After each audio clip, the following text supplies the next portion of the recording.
السلام علیکم۔ تمہارا بار بار اللہ کے روبرو ہاتھ اٹھانا بے وجہ تو نہیں ہے۔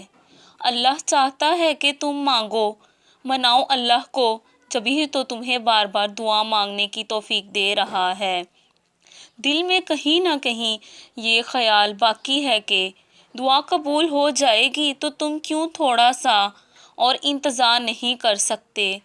جب مانگ لو تو یہ نہ سوچو جو مانگ رہی ہوں وہ ملے گا یا نہیں، بلکہ یقین رکھو کہ جس سے مانگا ہے اس کی شان خالی ہاتھ لوٹانا نہیں ہے، تو دعا قبول نہ ہونے کا تو سوال ہی پیدا نہیں ہوتا۔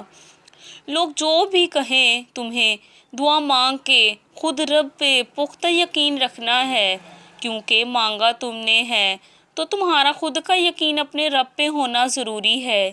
لوگوں کے رائے سے تم کو کوئی سروکار نہیں ہونا چاہیے، کیونکہ جب اللہ چاہتا تو کن کہہ دیتا ہے، پھر زمین والوں کی رائے تھوڑی لی جاتی ہے، پھر تو بس کن ہوتا ہے اور فیکون کا معجزہ۔